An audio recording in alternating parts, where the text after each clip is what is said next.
afternoon, everyone. This is Tony from her Homestead Skills. Hope everyone's doing well. It is bitterly cold here. I know that some of you down south are experiencing a much colder winter than you normally do, and some of you have received snow, which you don't see very often, and pretty much are enjoying it because it's such a rare occurrence for you. Well, we received snow here as well that same day. What was it, Friday? And I think we had about 4 inches, where 4 inches would shut down a lot of things down south. Here, 4 inches is normal. It could even be on the small side.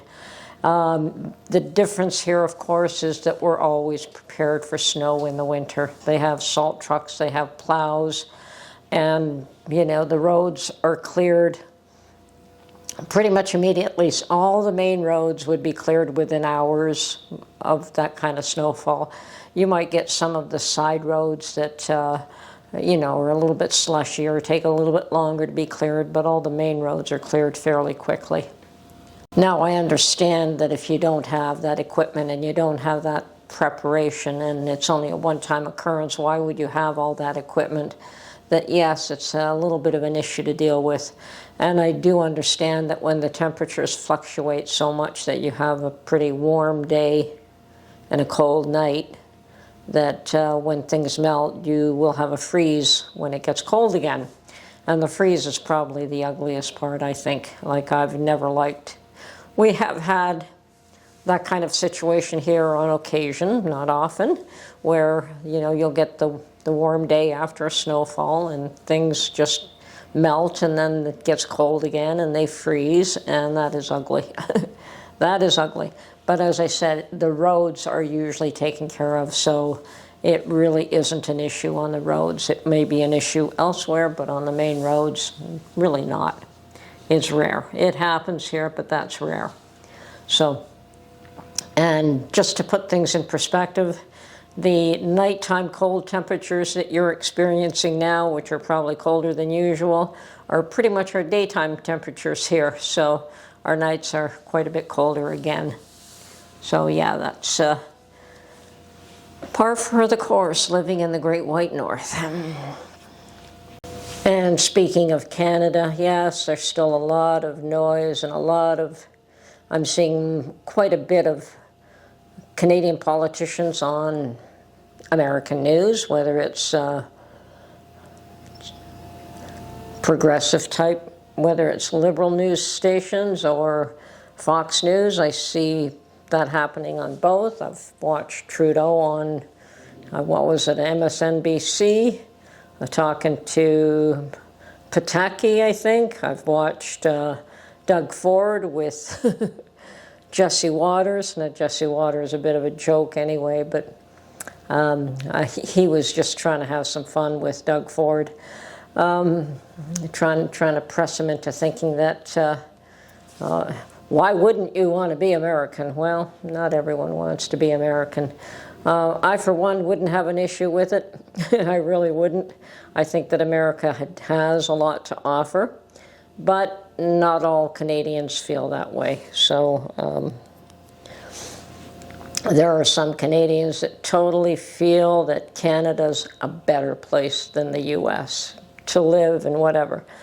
Take the cold out of it, maybe. You know, take a few politicians out of it, maybe. Take some ideas out of it, maybe. But I think that we both have our benefits and our drawbacks, both in the U.S. and in Canada. So I don't think one is better than the other. I think that there are, it depends on your outlook, what you prefer based on what is available. Now,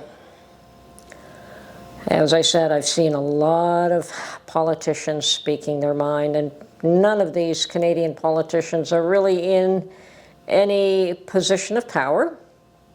They're all just speaking their minds, and they remind me of a lot of politicians in the U.S. that just jabber, jabber, jabber, and really have no control over anything. Well, that's the case here.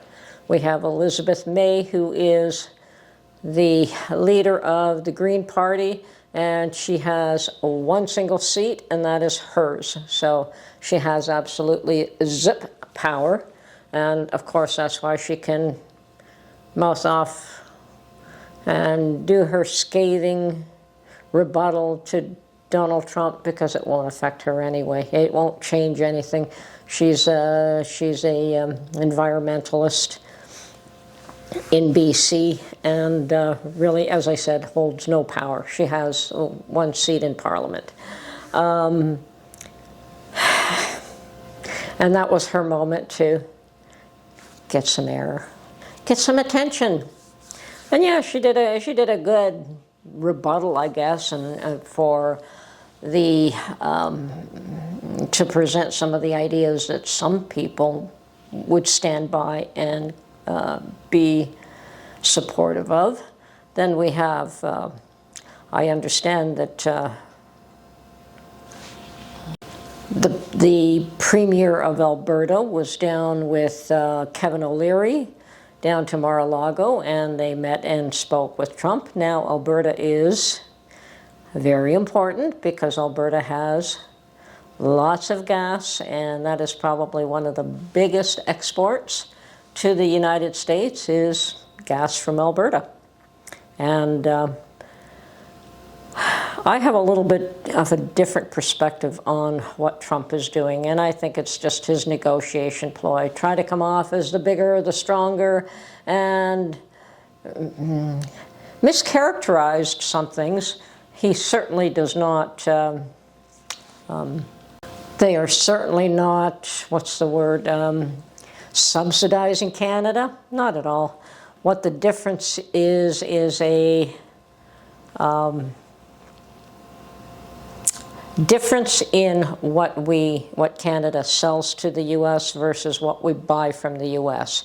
Now, the U.S. is a bigger market, so I guess we're able to sell more to the U.S., and the population of Canada is much smaller, so I suspect that we're just not buying as much. So the difference is, if we're not getting anything for free, we actually probably give the U.S. a very good price on oil. And when you consider that our dollar is only worth not even 70 cents on every American dollar, and they're getting even a better rate than if it were by far, at least 30% cheaper just on that factor alone, never mind any other factor that might come into play. So no, there is no subsidy. There is a difference in what the U.S. purchases from Canada versus what the Canada purchases from the U.S. So I know the reality. It doesn't bother me. He wants to characterize something some way. It's all good and dandy. It doesn't disturb me whatsoever. Any of these people that are commenting, that are upset about it, really have no say in the matter anyway. So they can comment all they want, and it doesn't affect their position whatsoever. The only ones who have any authority to negotiate any trade relations in the U.S. with Canada are the Prime Minister and Cabinet. And right now, Parliament, should I say, and right now Parliament is not in session. So there's really nobody that can negotiate anything at this point, not until, not until Parliament is reconvened. And I suspect that the whole issue there is that Trudeau's just given himself 3 months to bide his time and decide what he wants to do with himself, or who knows, maybe hide some bodies, hide some of the things that he's been doing. None of us know any of that anyway, but yeah, cover up for whatever. So meanwhile, the Liberal Party has to choose a new leader during this term, and that new leader will go on to represent the Liberal Party in the next election, which will happen pretty much right after this March deadline that Parliament has been shut down for. So March, April, May, I don't know, it'll be sometime after April and beyond that an election will be held, and no negotiating with Trump will happen really before then. These people, and I doubt that Trump even wants to deal with Trudeau's people. So we'll see what happens. As I said, none of this really worries me or disturbs me, but then I've got my own plans anyway. So it's all good. It's all good. As I said, there are benefits to Canada. There are benefits to the U.S. And we've always had a wonderful relationship with the U.S., and I'm sure it'll continue. So anyway, this is Tony from Her Homestead Skills.